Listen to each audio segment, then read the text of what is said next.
એક તરફ ખેડૂતો ડીઝલની લાઈનોમાં ખૂબ હાલાકીનો સામનો કરી રહ્યા છે, પૂરતા પ્રમાણમાં ડીઝલ નથી મળી રહ્યો, ત્યારે બીજી તરફ સુરેન્દ્રનગરના ધાંગધ્રાના કોઢ ગામમાં ખેડૂતોની જે જમીન આવેલી છે ત્યાં પાવર ગ્રીડ કંપનીઓ દ્વારા પોલીસનો ઉપયોગ કરીને ત્યાં બળજબરીપૂર્વક થાંભલા નાખવામાં આવતા હોય તેવા આક્ષેપો સામે આવી રહ્યા છે. આને લઈને કોંગ્રેસ નેતા કરશન બાપુ ભાદરકા આકરા પાણીએ જોવા મળ્યા છે.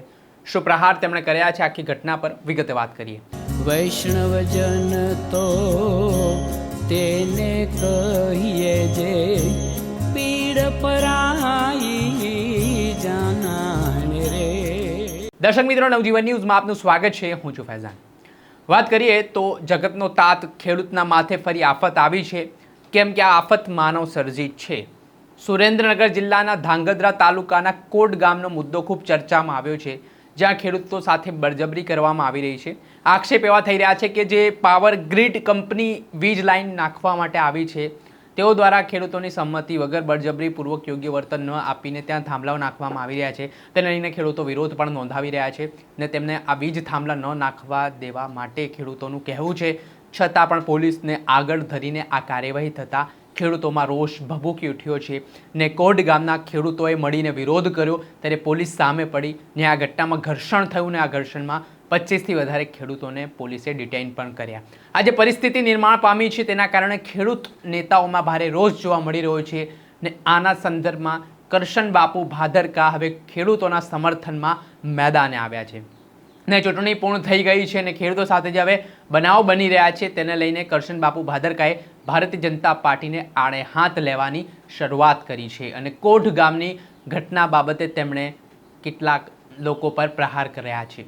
તેઓ કહી રહ્યા છે કે આજે ખેડૂતના છાતીએ જે થાંભલા નાખવાની પદ્ધતિ છે તેનો ખેડૂત વિરોધ કરી રહ્યો છે, છતાં કંપનીઓ છે તે પોતે બળજબરીપૂર્વક આ કામગીરી કરી રહી છે ને પોલીસ તેને સંરક્ષણ આપી રહી છે. તે ખૂબ જ દુઃખદ બાબત છે લોકશાહીમાં ને સાથે જ સરકારને તેમણે ગેંગસ્ટર સાથે સરખાવતા શું કહ્યું તે સાંભળો. સુરેન્દ્રનગર જિલ્લાના ધાંગધ્રા તાલુકાના કોઢ ગામમાં જે ખેડૂતોની જગ્યા જમીન પર ખેતરો પર જે પાવર ગ્રીડ કંપનીઓ છે થાંભલા નાખી રહી છે ત્યારે ઘર્ષણના દ્રશ્ય પણ સામે આવ્યા. આપણી સાથે કોંગ્રેસ નેતા કરશન બાપુ ભાદરકા છે, જે અવારનવાર પોતાના નિવેદનના કારણે ચર્ચામાં જોવા મળતા હોય છે અને લોકો માટે બેબાકતાથી અવાજ ઉઠાવતા હોય છે.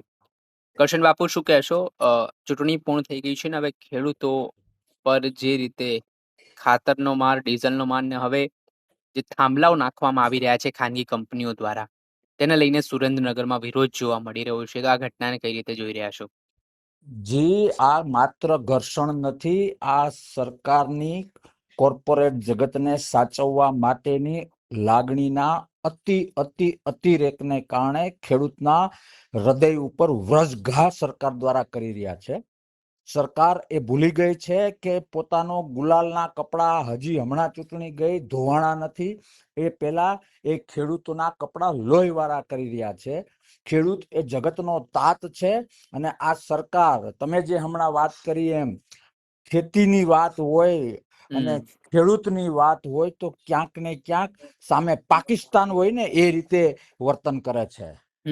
સરકાર એ ભૂલી રહી છે કે ખેડૂત છે તો દુનિયા છે, ખેડૂત છે તો રાષ્ટ્ર છે. સરકાર એ ભૂલી રહી છે કે મહાભારત એ ગામડાઓમાં વસે છે અને ખેડૂતો ગામડાઓમાં વસે છે. સરકાર એ ભૂલી રહી છે કે લોકશાહીમાં બહુમતી શબ્દની ખૂબ મોટી વેલ્યુ હોય છે અને આજે બહુમતીમાં જો સરકાર બેઠી છે તો એ દેણ છે ગામડાઓની અને ગામડાના ખેડૂતોની.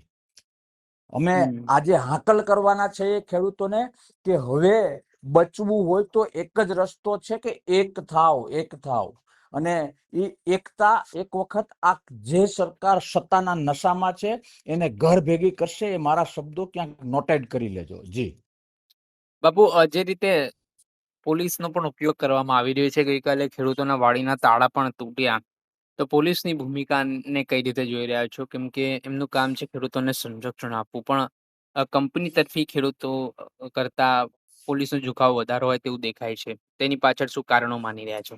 મને એક જવાબદાર ભારતના નાગરિક તરીકે કહેતા ખૂબ જ દુઃખ થઈ રહ્યું છે. હું ભારે હૃદયથી બોલી રહ્યો છું કે આ ગેંગસ્ટર છે, આ સરકાર નથી. તમે કોઈ પણ ગેંગસ્ટરની ઇતિહાસ વાંચી લ્યો, અસામાજિક માણસનો ઇતિહાસ વાંચી લ્યો, એ પોતાના અમુક આખી ગેંગ રાખતા હોય છે, જે પોતાના માત્ર અને માત્ર પોતાના સ્વાર્થ માટે સીધા સાધા મહેનત કરનારા પરિશ્રમી લોકોને હેરાન કરતા હોય છે, હપ્તા ઉઘરાવતા હોય છે, વસૂલી કરતા હોય છે. સેમ જે પોલીસના એ વિડીયો મેં પણ જોયા, મને એવું લાગી રહ્યું છે કે જેમ કોઈ ગેંગસ્ટર પાસે 5, 25, 50, 100, 200, 500 ની ગેંગ હોય, એમ પોલીસને ગેંગના માણસો હોય એ રીતે ઉપયોગ કરી રહ્યા છે.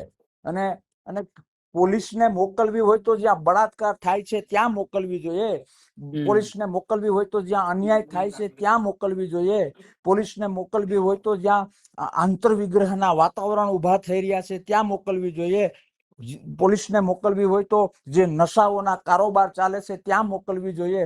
અને એ વિડીયામાં તમે પોલીસની સાહેબ સંખ્યા જોઈ છે, જેને પોલીસોનો કોઈ મોટો રાષ્ટ્રીય લેવલનો કાર્યક્રમ હોય એટલી પોલીસ ભેગી થાય છે. અને એની શક્તિ તો એક ખેડૂતનું મારેલું તાળું તોડવામાં એને પરસેવો વળી જાય છે. એ વિડીયો મેં ખૂબ ધ્યાનથી જોયો. એટલે આ રીતે હું તો એવું માનું છું કે પોલીસ યુનિયન, માનો કે આ રીતે બંધારણીય રીતે મનાય છે, ભેગા થઈને પોલીસોને પણ મારે કહેવું છે કે મારા બાપ, તમે, તમારા પપ્પા અથવા તમારા દાદા પણ ક્યાંક ને ક્યાંક ખેડૂત હશે અને હશે. કારણ કે રાષ્ટ્ર સેવાની ફોજની વાત હોય કે ખાખી વર્દીની વાત હોય, ત્યાં ક્યાંક ને ક્યાંક ખેડૂતના જ દીકરાઓ જાય છે અને રાજ્ય અને દેશનું રક્ષણ કરે છે. અને એનો આ રીતે મિસયુઝ ગેંગસ્ટરના માણસો હોય એ રીતનો એનો ઉપયોગ કરવો, એ ક્યાંક ને ક્યાંક સરકારનો ગર્ભિત ડર બતાવી રહ્યો છે, જે આવતીકાલના ગુજરાત માટે, આવતીકાલની લોકશાહી માટે અને વિશેષ સરકાર માટે એક ભયંકર તીર તો એ છે કે આ સરકારના આવતીકાલના મત માટે ખુદકુશી, શું કહેવાય, આત્મહત્યા સરકાર કરી રહી છે, એ બિલકુલ સ્વીકૃત નથી. અને આ અવાજ અમે એક ખેડૂત સુધી લઈ જઈશું અને ખેડૂતને કહીશું કે હવે એક જ રસ્તો છે, બીજું બધું જ છોડો. મને પડી હું ભોગવું, તમને પડી તમે ભોગવો, એ બધું છોડી દેવું પડશે. ખેડૂતને પ્રેમ કરનારા લોકોને જ સ્વીકારવા પડશે અને ભાજપ સરકારને ઘર ભેગી કરવી પડશે. તો જ રસ્તો છે. આ તો હજી શરૂઆત છે. મારી પાસે માહિતી આવી છે કે ગુજરાતમાં 22 લાઈનો આ રીતે નીકળવાની છે. કયું ખેતર બાકી રહેશે? 22 લાઈનો, જે આ લાઈન નીકળી છે ને, 22 લાઈન નીકળવાની છે. આખા ગુજરાતને તેમ 10 દિશાઓમાંથી ચીરી નાખવાના છે. એટલે ખેડૂતોને તમારા માધ્યમથી કહું છું કે કદાચ આજે તમારા ખેતરમાં થાંભલો ના આવ્યો હોય તો ચિંતા નથી, એ મગજમાંથી કાઢી નાખજો. આજે નહીં તો કાલે આવશે. અરે હા, સ્વીકૃત છે. માનો કે રાષ્ટ્રહિતનું કઈ હોય તો ખેડૂતોએ તો બલિદાનો આપ્યા છે, ખેડૂત પુત્રોએ બલિદાન આપ્યા છે. પછી વાત ફોજની હોત કે વાત ખાખી વર્દીની હોય, એ કોઈ ચિંતાનું કારણ નથી. પણ માત્ર મને કોઈ ડોનેશન આપે છે, મને કોઈ ફંડ આપે છે અને મારે કોર્પોરેટ જગતને એટલો બધો, એક તમારો લાડકો અને ખેડૂત અને પરસેવો પાડનારો આખો વર્ગ તમારો સાવકો, આવી નીતિ આપણા દેશમાં નહીં, આ બ્રહ્માંડની સ્થાપના થઈ ત્યાં સુધી, આજ સુધી કોઈ રાજાશાહીએ, કોઈ સરમુખત્યારશાહીએ, કોઈ લોકશાહીએ નથી કરી. એ નીતિ ભાજપ અપનાવી રહી છે, જે ખૂબ જ મોટું સંકટ ગુજરાત અને દેશ માટે ઊભું કરશે. જી, ખૂબ ખૂબ આભાર બાપુ, તમે જોડાયા અને આ મુદ્દે પ્રતિક્રિયા આપીને ખેડૂતોને લઈને તમે વાત કરી. અને મારે તમને એક બીજું વાક્ય એ પણ કેવું છે કે પોતાના સ્વાર્થ માટે ખેડૂત ખેડૂત ખેડૂત કરીને જેને ચહેરા ચમકાવ્યા છે, અને એવા નેતાઓ જો ક્યાંય ખૂણામાં ફસાઈ ગયા હોય અને એને ટકવું હોય, લોકશાહીને, ખેડૂતને, રાષ્ટ્રને 1% પ્રેમ કરતા હોય તો બહાર આવીને ખેડૂતો માટે અવાજ ઉઠાવે.